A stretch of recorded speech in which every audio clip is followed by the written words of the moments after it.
welcome to the GunLocker. Now, I am really excited about this review, not only because I get to review a top quality product, but because it marks the start of a whole series of reviews of products from one specific manufacturer, and that manufacturer is Zohore Trade, SRO. Now, Zohore Trade was founded in 2000, so this is a new company. It's been around for 24 years, and that's it. But it was founded with one thing in mind. They wanted to produce top quality optics, and that's what they're doing. No two ways about it. That is exactly what they're doing. And not only are they producing it, it is all in-house. So they have full control of design, technology, and quality. It's astounding, really. In 2007, they started introducing night vision optics and thermal imaging optics. So we're talking scopes and binoculars. They're now bringing out some binoculars as well. And then in 2009, if I get this right, obviously looking at a more global market and wanting to brand the company, they came up with the name Night Pearl, and that's probably what you guys will know them as. And if you don't know them, please visit their website, which is www.nightpearl.eu or www.nightpearluk.com. On their website, it's a very nice website, you'll get to see their About Us page. It'll tell you about the technologies and obviously the design of all of their products and the specs on all of their products. It's well worth a visit. These guys, when they entered the market, they knew that they weren't going to go for the budget range. These aren't budget scopes, so they're not budget optics. And I'm glad, to be honest, that they've set their bar so high. With a lot of scope manufacturers nowadays, some very well-known brands as well, and I'm not going to mention names because I don't want to get into trouble, but I have it under good authority that these manufacturers are now importing their scopes from a manufacturer in China. And what that basically means is they're going to this one firm, and it seems to be that this one firm is covering many different areas. I've got to be really careful how I put this. But yeah, they're approaching this one firm in China saying, look, I want this scope, this spec, make it for me, I'll rebrand it, repackage it, and reprice it. And that's what's going on in the industry at the moment. So it's refreshing to come across a company that is actually producing, manufacturing all in-house. Okay. In 2016, if I get this right, they bought new premises, expanded, bought new production manufacturing equipment and new technologies as well in order to be able to create what I have in front of me here and the other products that they produce, the thermal imaging scopes, the binoculars. Now, when I spoke to Yuri, who was the head of technology at the Great British Shooting Show, and I asked to interview him, which he was more than happy to do, and I did interview him. Unfortunately, the audio was so bad in that arena or that exhibition hall that I couldn't release the footage on the channel, which was a real shame. Schoolboy error on my part. Technology as well didn't help. But when I spoke to Yuri, he asked me which scope would I like to, or would I like him to present. And he was surprised when I didn't mention the Harpier, which is a new range of thermal imaging scope that they've just brought out. I wanted him to talk about the manual traditional scopes that they've got. And the reason for that is that with a traditional manual scope, there's no hiding. You can't hide poor quality glass. You can't hide poor quality reticles.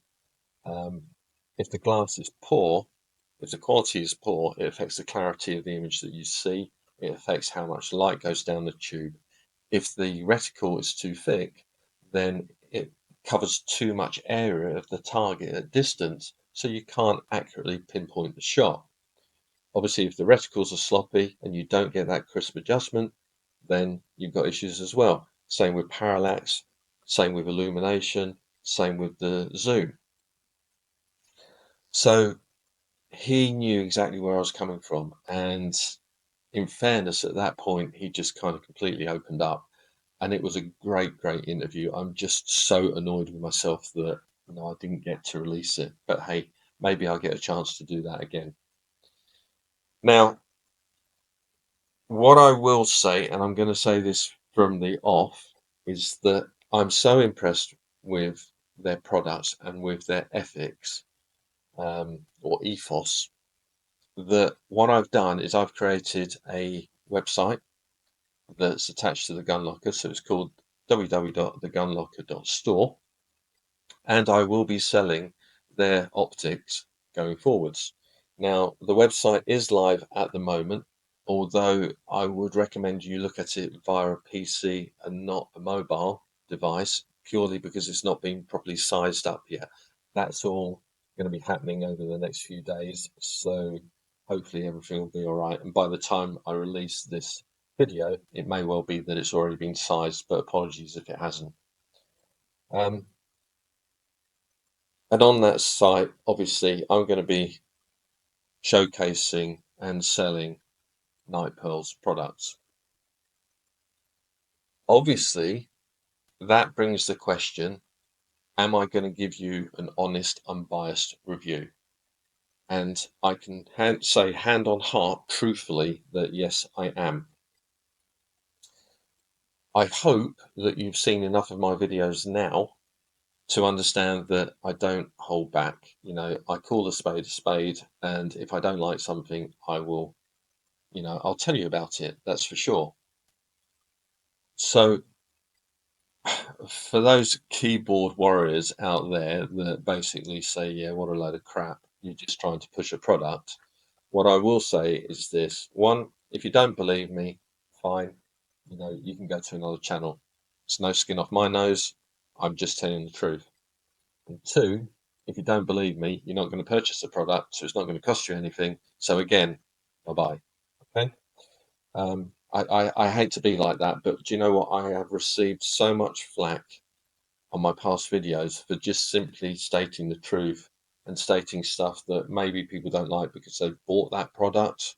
And I don't know, it might devalue their product. Who knows? But at the end of the day, I've told the truth and I've got slated for it. Guys, if that's what you're into, go and find another channel. I really don't care. Anyway, all of that lot aside,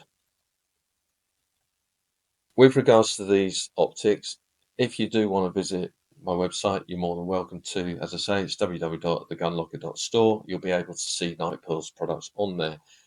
And I'm now going to kind of reach out to other manufacturers. If you are producing your own goods in-house, and they are of a high quality and you want to put them on the site, please get in touch with me and we'll put them on there. I do not mind promoting good quality products that are not frauds. Okay, I think it's important now that somebody stands up for these companies and says they're doing a bloody good job.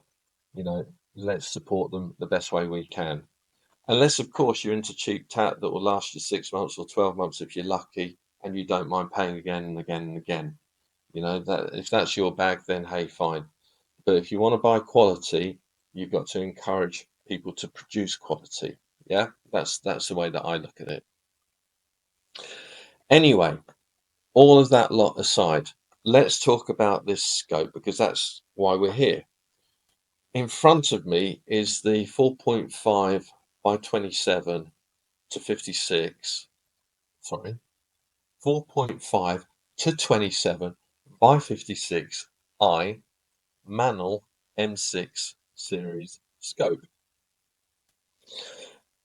It's one of three scopes in the range at the moment. There's going to be a fourth that's going to be coming out in a couple of months' time.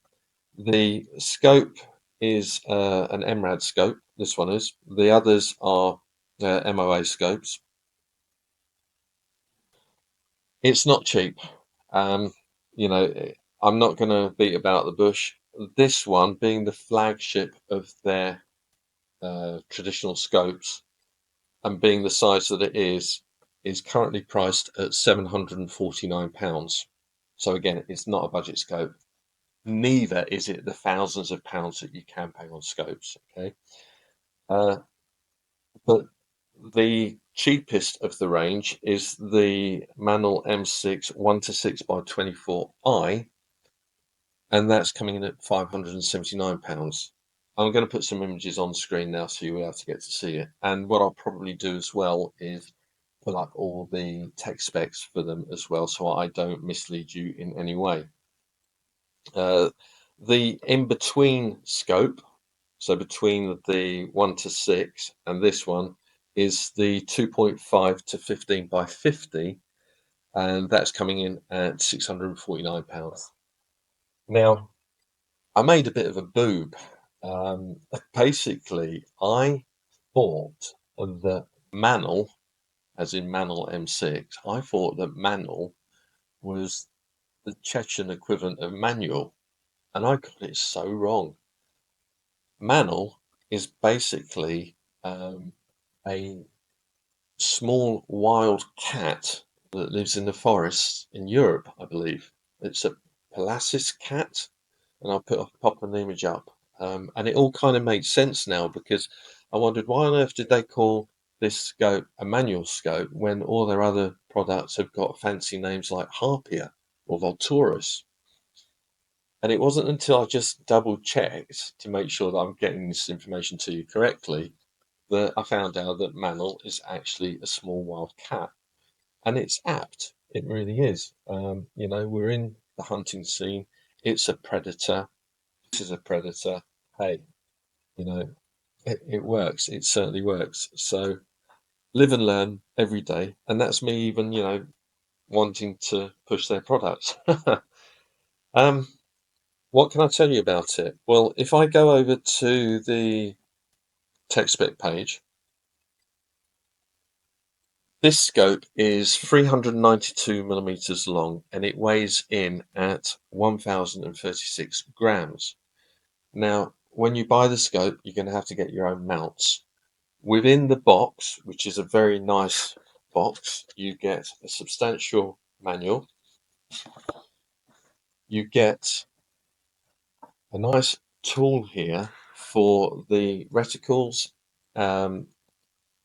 For the turrets, not the reticles, the turrets, and also for the end caps. There's a sticker. You get an Allen key and some spare grub screws there, and that's for your zero stop adjustment. And you get a couple of lens cloths in a very nice box. Okay, and that's what you get for your money for the £749. And of course, you get this incredible optic. Magnification range, I've already told you, is 4.5 to 27 times.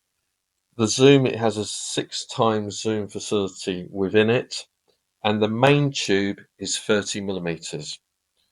The objective lens diameter is 56mm, as I've already said, and the field of view is 4.67 degrees to 0.8 degrees. The exit pupil diameter is 9.5 to 2.1, and the eye relief is 100 millimeters, 4 inches in other words. With regards to illumination, and what I'm going to do, guys, by the way, is once I've just gone through the specs, I am going to show you footage of me adjusting the scope. I'm going to put it on a jig, and I'm going to give you the footage through the scope so you can see how the reticle works, how it's illuminated, how the zoom works as well. So bear with me on this. You'll get to see all of that. I will say now that obviously the imagery that I'm going to give you is through a device, so it's going to be through phone camera, or it might be on a bolt-on scope cam. You have to understand that that's not the clarity that you get through the scope. It is affected because it's going through that device as well. but it's still damn good. It really is. What was I saying? So illumination, it's got 6 levels of illumination, and between each one, it is an on-off, on-off. So that's great because it means to say that you don't have to go through all of the 6 different levels of illumination before you can switch it off. You can keep it where you like it and hold it there. And the illumination, by the way, is on the center crosshairs alone. So it's not a dot. On this one, it's a center crosshair. And it is so fine. It's absolutely stunning. If I've got an image of that, I'll pop that on screen now as well, so you can get to see that. Light transmission. This is interesting. So daylight, 92% of available daylight goes from the objective lens all the way out to the image that you get to see. So it travels through the whole scope, 92%. And at twilight, it's still at 88%, which is fantastic. The dioptic or dioptric correction, DPT, is +3.5 to -2, and the windage elevation adjustment range on this is 24 mil. Impact per click is 0.1 mil, and the impact per click as centimeters per 100 meters is 1 centimeter. So every click, that reticle will move 1 centimeter at 100 meters. So the way this works basically is if you're shooting at 30 meters, that reticle will move 3 millimeters per click. At 40 meters, 4 mil. At 50 meters, 5 mil. You get where I'm coming from. Okay. Parallax correction from 25 meters to infinity. And the operation temperature, we're talking 25 degrees to, sorry, -25 degrees to +55 degrees centigrade. Okay, guys, that's the specs just briefly spoken about. What I'm going to do now is I'm going to put this on the jig. I'm going to take it outside and I'm going to show you footage of me adjusting the scope so you can see how the reticle works, how the illumination works, and how the zoom works. Yeah, and then I'll talk to you briefly afterwards. Okay guys, I've got the Manul M6 attached to my jig. This is the 4.5 to 27 by 56i, and on the back end of the scope I have a ScopeMate S18 cam. Now this camera is brand new to me. It's been flown in from New Zealand and I received it on Monday. So this is the first opportunity I've got to actually test it out. I will be running a review on this scope cam in due course, but for now I just wanted to get you imagery through the night pearl and give you an indication as to what you would see if you were to buy this scope. Right, let's make a start. Okay, so currently the scope is set at 4.5 magnification, and the trees that you can see in the distance there, they are 2,400 meters away, or just over 1.5 miles away. What I'd like to do is basically show you how this performs with regards to the zoom, with regards to the illuminated reticle, and the elevation and windage. So you'll get a fair indication as to what you're going to get for your money. Again, guys, disclaimer here, I am using a scope cam, so there might be some loss of clarity with regards to the recording. I have seen a few reviews online with regards to the S18, and they have mentioned the fact that the image might be a little bit cloudy. I'm also fighting against the sun, which is a problem with the garden that I've got. But hey, if you want a long distance view, then this is what we're going to have to put up with. So first off, let's talk about the zoom. Currently at 4.5. I'm going to now start to increase that zoom, and we'll slowly take it through. What am I at the moment? Let me have a quick look. So that's 10 times zoom. I'm now going to take it all the way up to 27 times.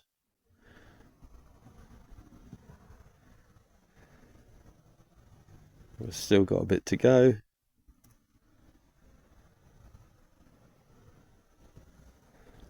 And there you are. We're at 27 times zoom.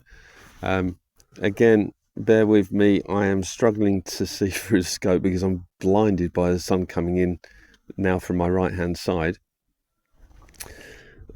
If you can see a little bit of a milky picture, that could also be to do with heat haze, because it is a lovely day today. It's been very, very warm.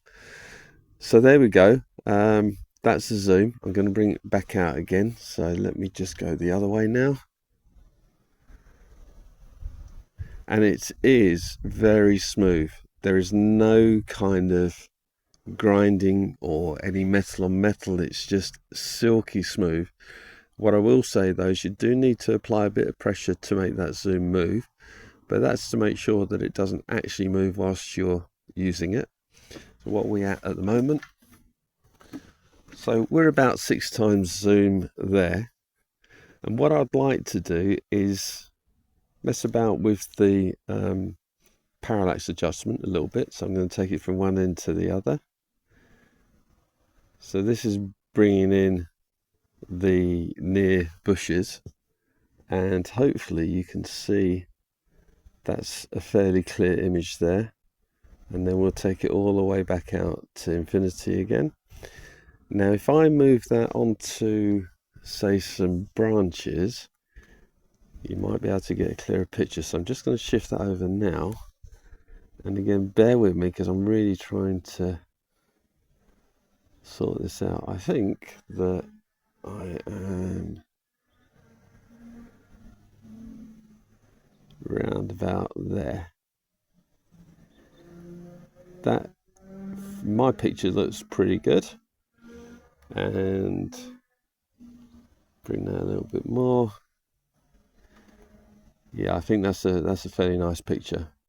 Okay guys, so that's parallax. Those bushes are at 30 meters. And the parallax is, let me just check. Yeah, the parallax is matching. Okay, that's good to know. So the next thing that we're going to do is actually switch on the illuminated reticle.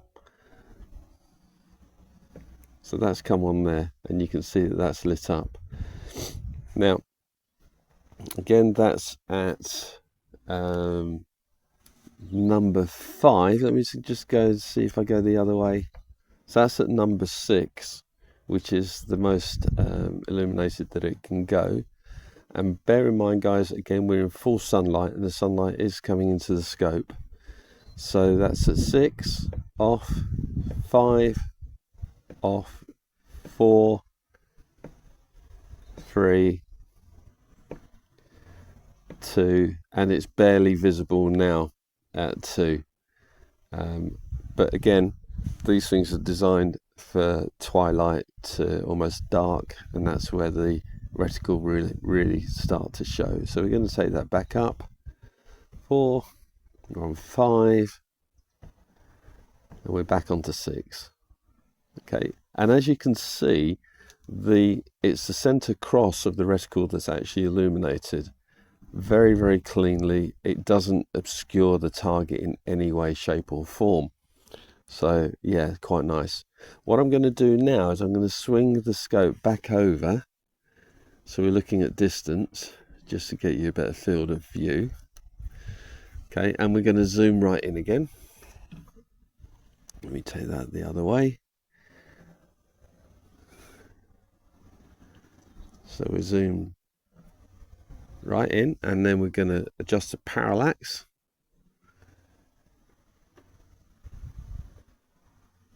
So we're on to infinity there.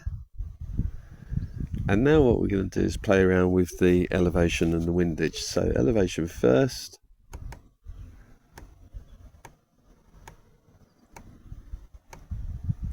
And I'm not sure if you can hear those clicks, but they are very defined. There's no sloppiness at all in the turret, none whatsoever. Now if you can see it kind of resetting itself, that's because I'm resting on the table that the scope is actually sat on with its jig. So, and if I come off the weight, it will move it. So that's me resting on the table. Okay, I'm just going to show you that again. Let me take my weight off of the scope, and let's move this back the other way. Now, because this is an MRAD scope, what it means is that with every click of the turret, at 100 meters, it's going to move 1 centimeter or 10 mil. So therefore, at 1,000 meters, it's going to move, let me get this right, 10 centimeters or 100 millimeters. Yeah, so out at distance, we're talking 24 centimeters at that ridgeline per click. Okay, we're going to do the windage now. And again, same with the elevation.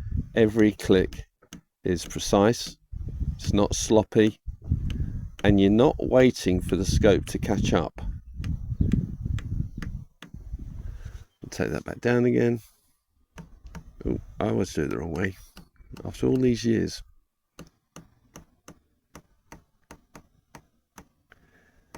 And this is by no means the full range of movement.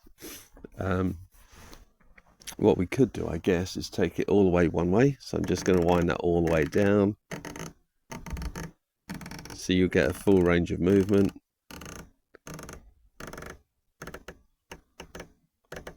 Okay, we're at the bottom, so we're going to take it back up.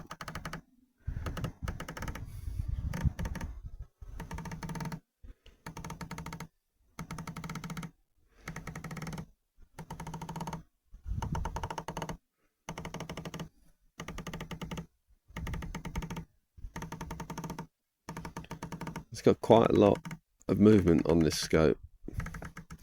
It's definitely suited towards long range shooting as opposed to short range target work. I found that when I was using it on the airgun reviews, shooting at 30 meters, it's way overkill. It really is. Lovely to use, don't get me wrong, but I was using it on its limits, especially with the scope mounts that I've got. So there we go, guys, a little bit of an indication as to what the scope can do and the image that you get. Again, looking out at 1.5 miles there. What can I say just to summarize? Well, I would certainly be happy putting this on any centerfire rifle. You know, it will do the job. It definitely will do the job, especially if you're taking sort of game out at 200, 300, 400 meters. It, you know, certainly wouldn't struggle with that. And again, at distance, you can see the image is clear. Now, what else can I say? For the money, you know, £750 may seem a lot to a lot of people, but this is a sort of scope that will last you a lifetime, definitely.